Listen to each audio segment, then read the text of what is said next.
Assalamualaikum warahmatullahi wabarakatuh. Baiklah, perkenalkan nama saya Rahayu Kurniati, NIM 252131. Baiklah, di sini saya akan menjelaskan materi untuk UTS jaringan nirkabel, yang dimana ada 4 submateri. Nah, yang pertama mengenai tentang konsep dasar jaringan nirkabel. Nah, yang pertama, pengertian dari jaringan nirkabel ini adalah jaringan tanpa kabel. Nah,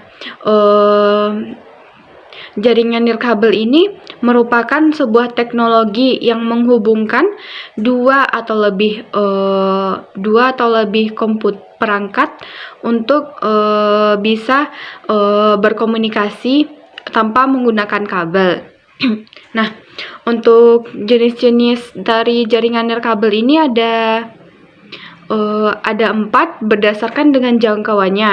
Nah, yang pertama ada WLAN. Nah, atau bisa juga disebut dengan wireless local area network.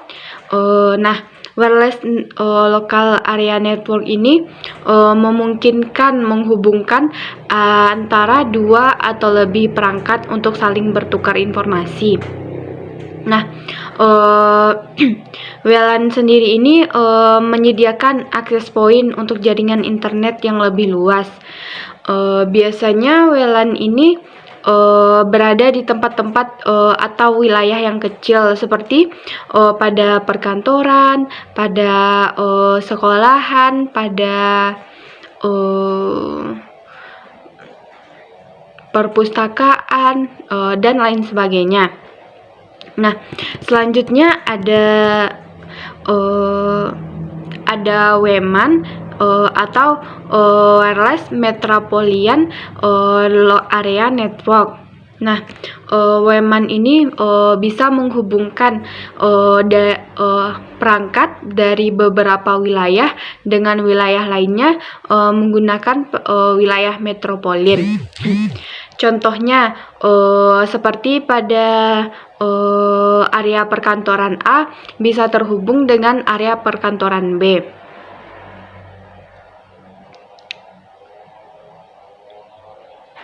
Atau bisa juga menjangkau satu sekolah. Nah, selanjutnya yang ketiga ada WWAN atau disebut juga dengan wireless wide area network. Nah, WWAN ini digunakan untuk pengguna terkoneksi dengan jaringan pribadi atau publik dari jarak jauh. Nah, jangkauan dari WWAN ini sangat luas, bisa mencakup satu negara karena WWAN ini menggunakan satelit. Contoh dari jaringan WWAN ini seperti jaringan 2G, 3G, 4G, dan segala macamnya. Nah, yang keempat ada WPAN. Nah, biasa juga disebut dengan wireless personal area network. Nah, jaringan dari WPAN ini jangkauannya paling kecil karena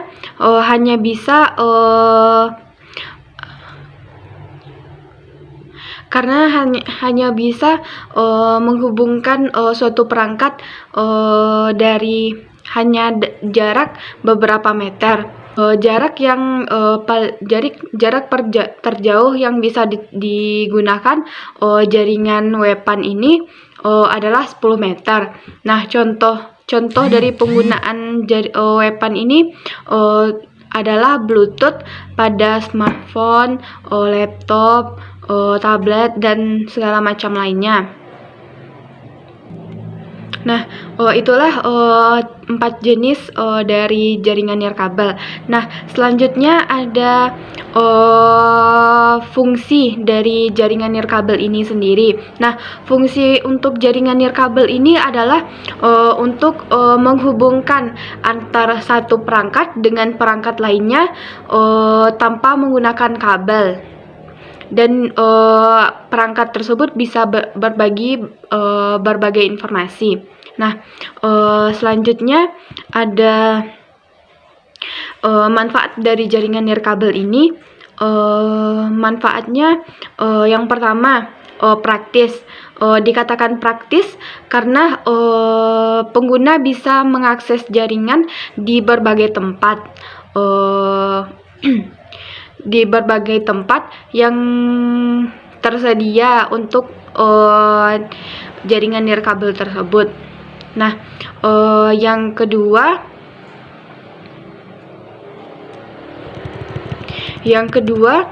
karena perluasan dari jaringan nirkabel ini mudah. Maksud dari perluasan lebih mudah ini, jika menambahkan jangkauannya lebih jauh, biayanya sedikit, tidak terlalu mahal. Nah, yang ketiga, konfigurasi mudah. Maksud dari konfigurasi yang mudah ini,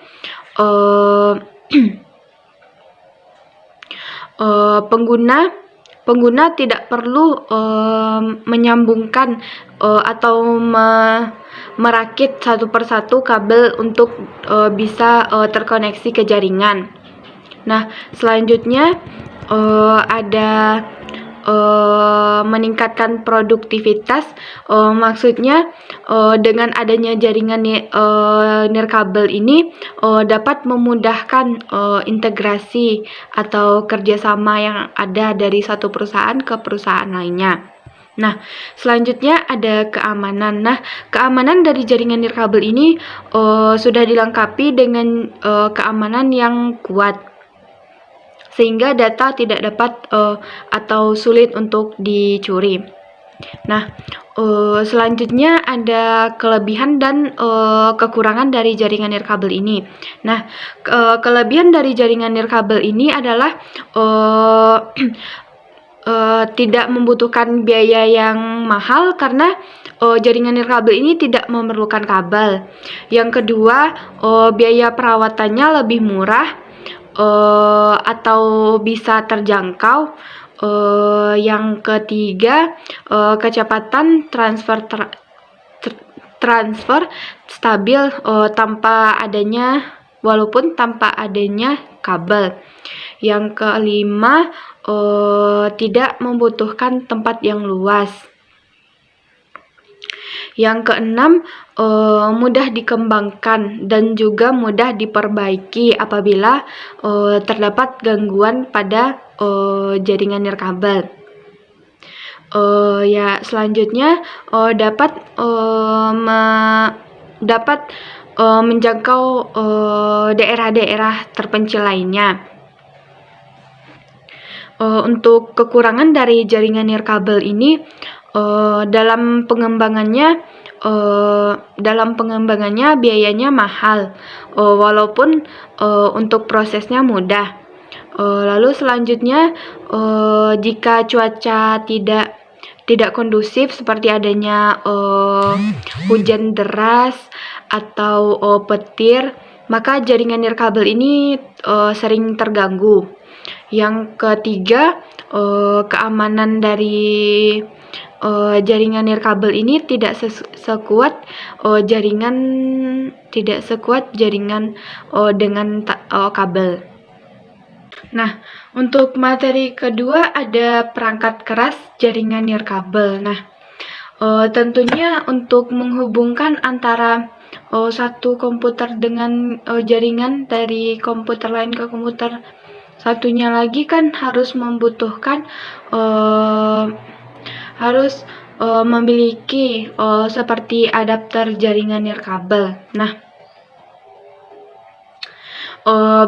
ada beberapa perangkat atau komponen-komponen dari jaringan nirkabel ini.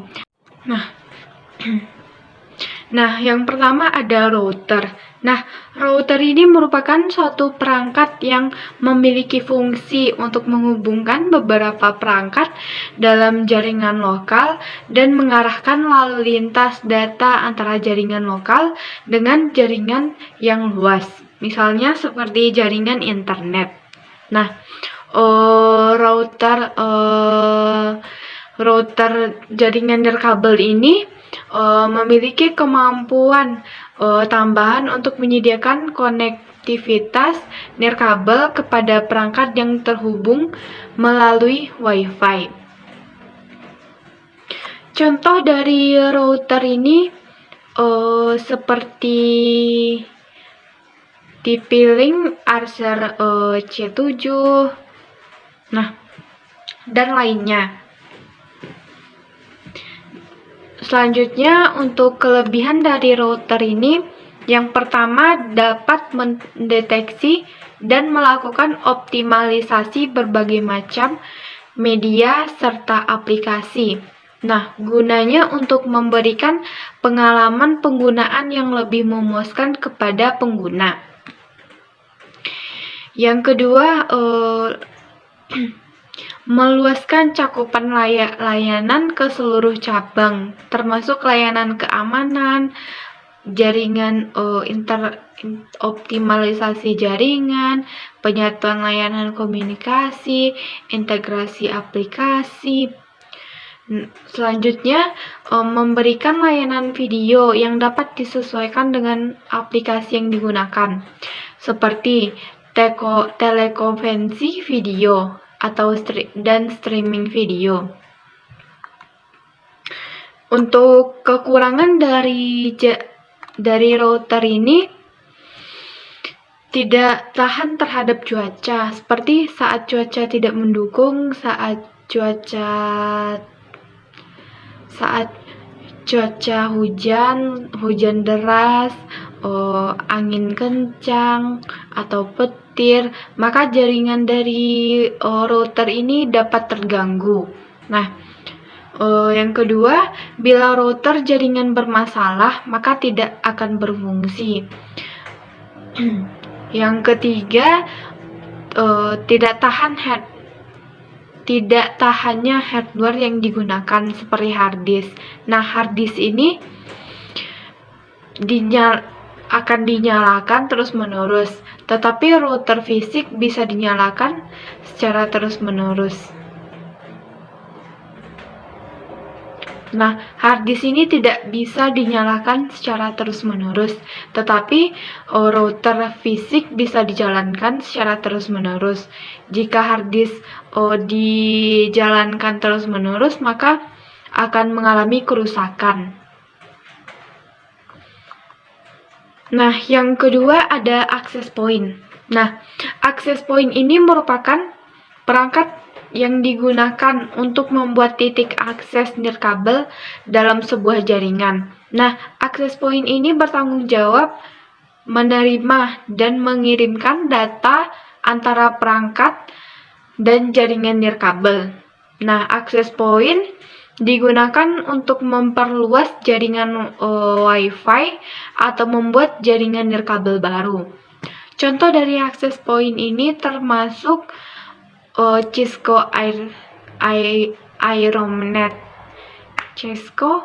Aironet. Untuk kelebihan dari access point ini, yang pertama, sistem access point ini bisa melayani banyak PC. Yang kedua, dengan adanya access point, pengaturan dari PC klien akan mudah dan dapat diketahui adanya komputer yang memancarkan sinyal access point dan masuk ke dalam jaringan network. Untuk kekurangan dari access point ini, keamanannya tidak terlalu kuat dan konfigurasi yang dimiliki masih lemah. Yang ketiga ada antena. Antena ini gunanya untuk memperluas dan meningkatkan jangkauan sinyal nirkabel. Beberapa perangkat antena ini ada yang bawaan dan yang lain tidak memiliki konektor eksternal yang memungkinkan pengguna untuk menghubungkan antena tambahan. Contoh dari antena ini termasuk TP-Link, Alpha, dan sebagainya. Untuk kelebihan dari antena ini, yang pertama, komunikasinya bisa jarak jauh. Nah, antena nirkabel ini kan memungkinkan untuk komunikasi jarak jauh yang bisa memancarkan sinyal jauh tanpa harus menggunakan kabel. Nah, yang kedua, koneksi tidak terputus. Maksud dari koneksi tidak terputus ini, antena ini bisa menjamin dan memastikan bahwa koneksi yang terus-menerus akan tidak terputus. Nah, ini sangat penting untuk aplikasi yang membutuhkan koneksi yang stabil, seperti kita menonton video streaming, panggilan telepon, atau game online. Nah, untuk kekurangan dari antena ini, jangkauannya terbatas, karena jaringan antena ini tidak bisa mencakup suatu negara, jangkauannya terbatas, walaupun tidak menggunakan kabel.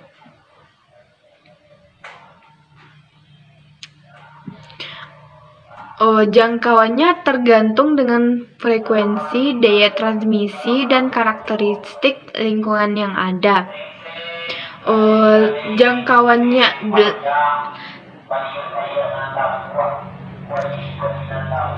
Jangkauan ini juga dapat dipengaruhi oleh hambatan fisik atau kondisi cuaca tertentu. Nah, yang keempat ada repeater. Repeater ini merupakan perangkat yang digunakan untuk memperluas jaringan nirkabel dengan menerima, memperkuat, dan bisa mengirimkan kembali jaringan WiFi atau sinyal WiFi. Repeater ini gunanya bisa mengatasi masalah jarak dan mengoptimalkan kualitas sinyal pada jaringan nirkabel.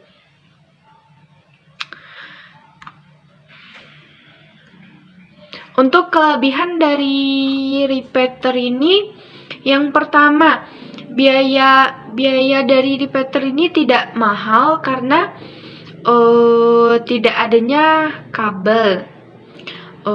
Harganya terjangkau. Bisa digunakan sebagai filter untuk memblokir suatu situs tertentu.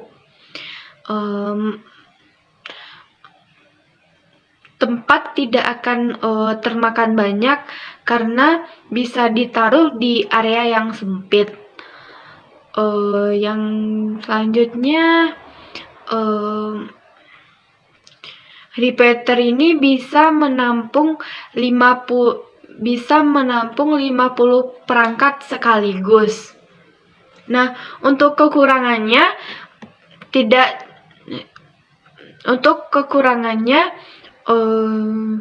penerapannya tidak bisa dilakukan dengan skala yang besar.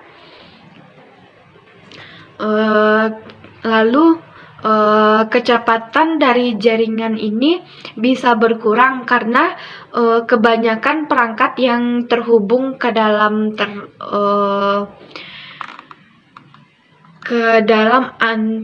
repeater tersebut. Nah, repeater ini sangat bergantung dengan jaringan pusat atau servernya.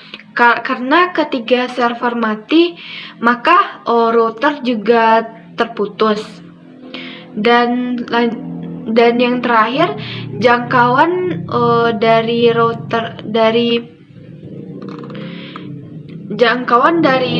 repeater ini kurang optimal ketika digunakan dalam ruangan sempit atau ruangan tertutup dengan banyaknya tembok.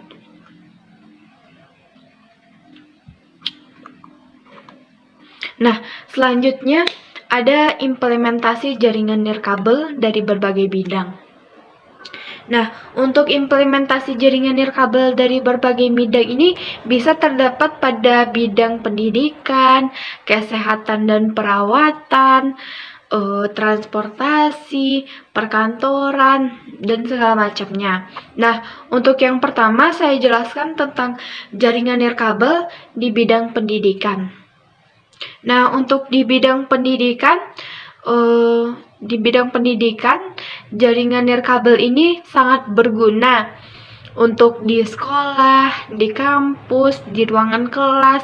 Karena dengan adanya jaringan nirkabel ini, siswa dan guru dapat lebih mudah mencari informasi tentang pendidikan dan fasilitas pembelajarannya bisa dengan jarak jauh, seperti dengan adanya grup di WhatsApp. Jadi bisa berkomunikasi di situ, bisa menyampaikan atau memberikan informasi secara jarak jauh. Yang kedua, ada jaringan nirkabel di bidang kesehatan dan perawatan. Dengan adanya jaringan nirkabel di bidang kesehatan, contohnya seperti untuk mentransfer data medis dari perangkat medis ke sistem informasi itu sangat berguna. Untuk pemantauan jarak jauh pasien bisa dilakukan seperti adanya situs-situs konsultasi dengan para dokter pada bisa juga mencari informasi tentang kesehatan lainnya. Nah, yang ketiga, jaringan nirkabel di bidang transportasi. Nah, jaringan nirkabel di bidang transformasi ini banyak digunakan untuk sistem pembayaran elektronik dengan menggunakan jaringan nirkabel. Contohnya, pembayaran tiket secara nirkabel menggunakan kartu pintar atau smartphone, dan juga jaringan wifi dalam transportasi umum seperti kereta api, bus, pesawat terbang. Itu dapat memberikan konektivitas internet kepada penumpang untuk mencari informasi tertentu. Nah, untuk yang keempat, jaringan nirkabel di bidang perkantoran. Nah, jaringan nirkabel di bidang perkantoran ini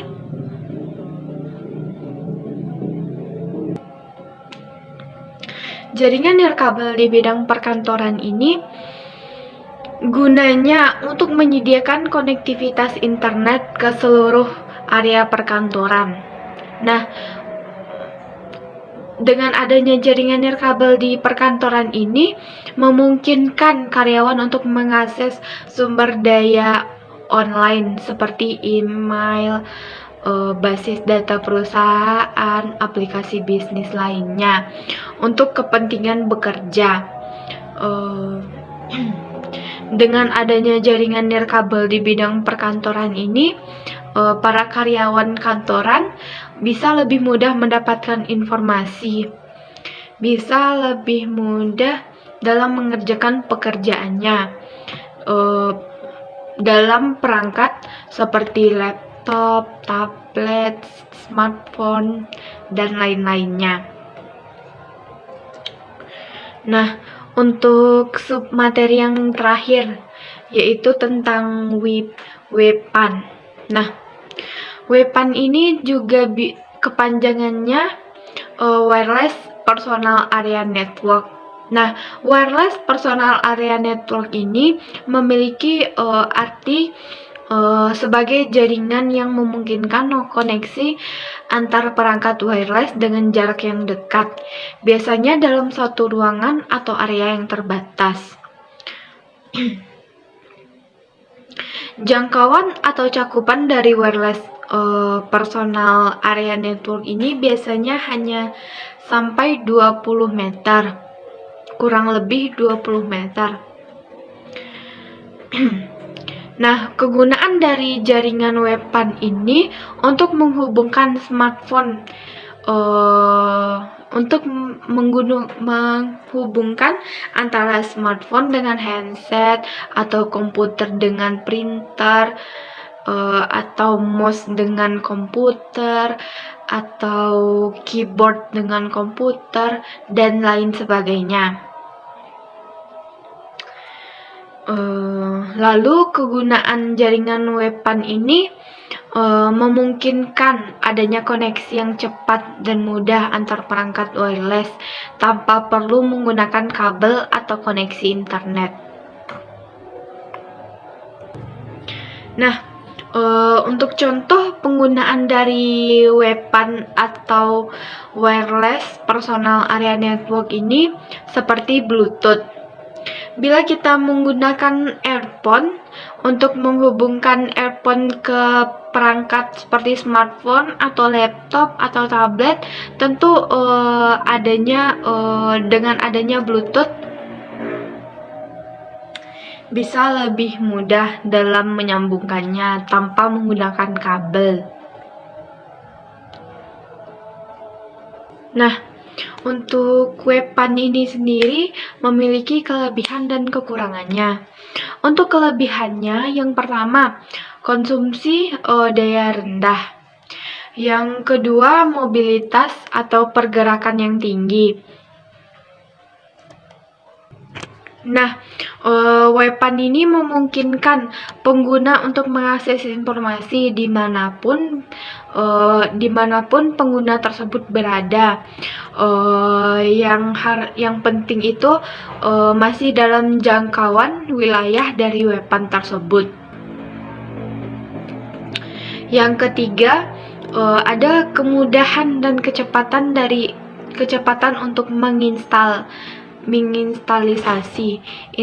instalisasi WPAN mudah karena cepat dan bisa dilakukan tanpa harus menarik dan memasang suatu kabel. Selanjutnya, fleksibel karena teknologi dari WPAN ini memungkinkan untuk membangun jaringan di mana tidak ada kabel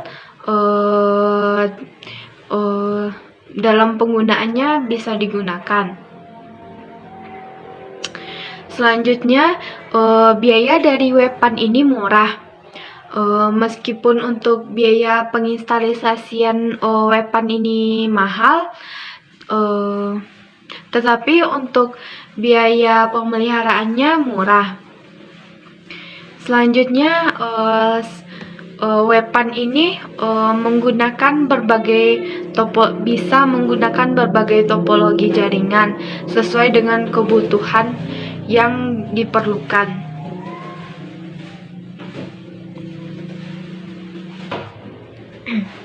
Nah, selanjutnya kekurangan dari WPAN ini, yang pertama, jarak jangkauannya pendek. Hanya bisa sekitar kurang lebih 20 meter karena cakupannya tidak luas. Nah, lalu data rate-nya rendah. Untuk kecepatan dari WPAN ini lebih rendah dibandingkan dengan jaringan yang lainnya. Lalu rentan terhadap gangguan yang lebih tinggi. Nah, selanjutnya ada tujuan dari WPAN ini. Tujuan dari WPAN ini adalah untuk memungkinkan konektivitas nirkabel yang praktis dan efisien antara perangkat-perangkat dalam jarak yang sangat dekat. Biasanya dalam lingkungan pribadi atau area yang kecil. Lalu untuk contoh dari WPAN ini, contohnya seperti Bluetooth. Bluetooth merupakan teknologi dari WPAN yang paling umum digunakan. Dengan adanya Bluetooth, perangkat-perangkat seperti headset bisa disambungkan kepada smartphone ataupun laptop. seperti keyboard bisa disambungkan kepada laptop, mouse juga bisa disambungkan kepada laptop, dan speaker bisa disambungkan dengan smartphone ataupun laptop. Dalam jarak yang pendek. Nah, selanjutnya ada contoh dari weapon ini, ada Zigbee. Nah, Zigbee ini merupakan protokol dari weapon yang gunanya untuk komunikasi nirkabel dalam jarak yang lebih luas. Nah, Big Z ini biasanya digunakan untuk aplikasi smartphone, di mana dalam Zigbee ini perangkat seperti lampu bisa dihubungkan, lampu, sensor, dan lainnya dapat berkomunikasi. Nah, sekian dari penjelasan untuk UTS jaringan nirkabel saya. Jika ada kata salah mohon dimaafkan, saya sudahi. Assalamualaikum warahmatullahi wabarakatuh.